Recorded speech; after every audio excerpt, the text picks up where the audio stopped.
In the kingdom of Arenthia, known for its lush forests and magnificent castles, lived a young squire named Cedric. Cedric was training to become a knight under the wise and noble Sir Roland. The squire's days were filled with rigorous training, chores, and lessons in chivalry. Cedric admired Sir Roland, not only for his skill in battle, but for his unwavering commitment to the knightly code: courage, honor, and compassion. One morning, while practicing swordplay, Cedric noticed a commotion in the village square. He rushed over to find a group of villagers gathered around a frightened young girl. She was crying, clutching a small, tattered doll. "What's the matter?" Cedric asked gently. "It's my brother," the girl sobbed. "He's been taken by the bandits in the Blackwood Forest."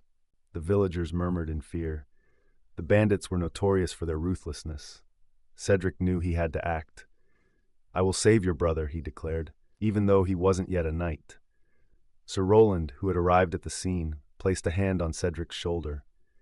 "Remember, Cedric, a true knight must stay true to his values.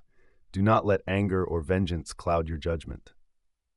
Cedric nodded, determined to prove his worth.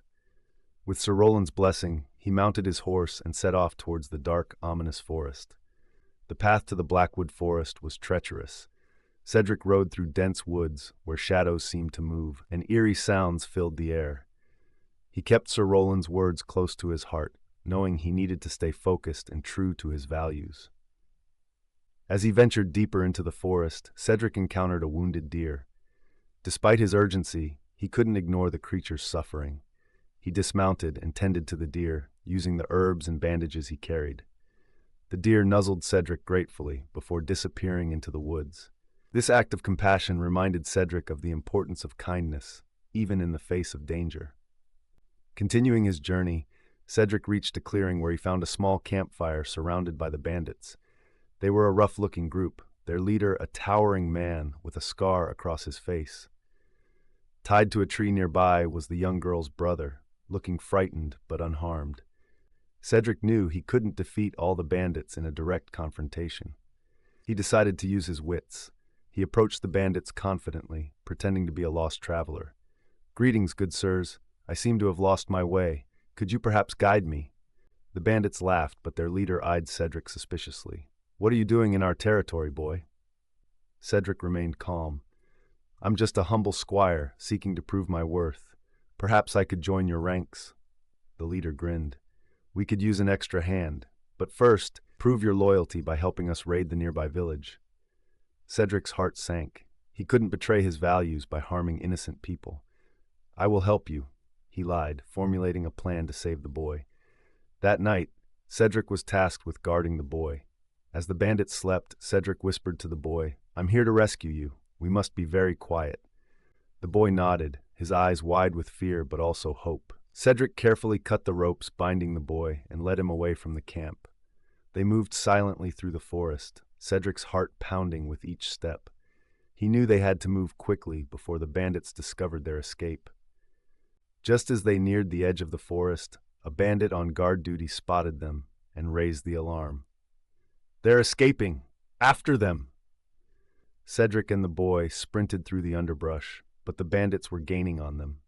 Cedric turned and faced the pursuing bandits, his sword drawn. "Run to the village," he shouted to the boy. "I'll hold them off." The boy hesitated, but then nodded and dashed towards safety. Cedric stood his ground, ready to defend the boy at all costs. The first bandit lunged at him, but Cedric parried the attack and swiftly disarmed his opponent. Another bandit attacked, but Cedric's training and determination kept him strong. As more bandits closed in, Cedric felt a surge of desperation. He knew he couldn't hold them off forever. Suddenly, a flash of movement caught his eye. It was Sir Roland, leading a group of knights into the fray. "For Arenthia!" Sir Roland shouted, charging into battle. The sight of his mentor filled Cedric with renewed strength. Together they fought off the bandits, who soon realized they were outmatched and fled into the forest. Cedric and Sir Roland stood victorious, breathing heavily, but relieved.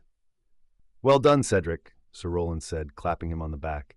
"You stayed true to your values and protected the innocent. You are ready to become a knight." The village celebrated Cedric's bravery with a grand feast. The young girl and her brother were reunited, and the villagers praised Cedric as their hero. Cedric, though humbled by their gratitude, felt a deep sense of pride and fulfillment. A few days later, in the great hall of Arenthia's castle, a ceremony was held in Cedric's honor. The king, a wise and just ruler, presided over the event. Cedric knelt before the throne, his heart pounding with anticipation. "Young Cedric," the king began, "you have shown great courage, compassion, and honor. You have proven yourself worthy of knighthood." Sir Roland stepped forward, holding a gleaming sword. "By the power vested in me," he said, touching the sword to Cedric's shoulders, "I dub thee Sir Cedric, Knight of Arenthia. Rise, Sir Cedric, and uphold the values of our noble order." Cedric rose, feeling the weight of the responsibility and the honor bestowed upon him. The hall erupted in applause, and Cedric's family and friends beamed with pride. After the ceremony, Sir Roland pulled Cedric aside. "Remember, being a knight is not just about bravery in battle. It's about staying true to your values, even when it's difficult." Cedric nodded, understanding the wisdom in his mentor's words. "I will, Sir Roland, I promise."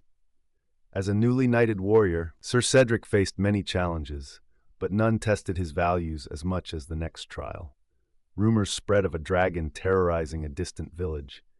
The king sent Sir Cedric and Sir Roland to investigate and, if possible, eliminate the threat. When they arrived at the village, they found it in ruins, the villagers hiding in fear. Sir Cedric spoke with the village elder, who explained that the dragon had demanded tribute, gold, livestock, and even people, to spare their lives. Cedric and Roland set out to confront the dragon, tracking it to a cave high in the mountains.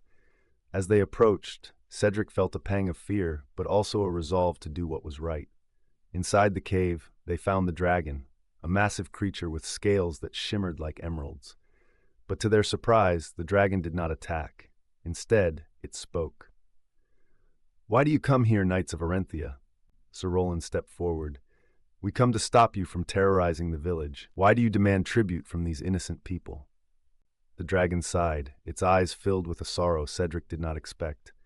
"I do not wish to harm anyone, but my mate and our young are ill, and the tribute is the only way to gather what we need to survive." Cedric felt a deep empathy for the dragon's plight. He turned to Sir Roland. "We can't destroy them. We must find another way." Sir Roland nodded, respecting Cedric's compassion.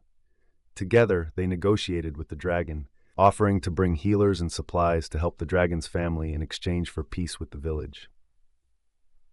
The dragon agreed, and Cedric and Roland returned to the village with the news.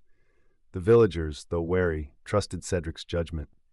Healers were sent to the dragon's cave, and a fragile peace was established.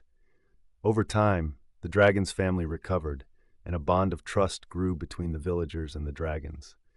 Sir Cedric's actions had not only saved the village, but also forged an alliance that would benefit both humans and dragons. Sir Cedric had stayed true to his values, showing that compassion and understanding could triumph over fear and conflict. His legacy as a knight who upheld honor, courage, and compassion would be remembered for generations, inspiring others to follow in his noble footsteps.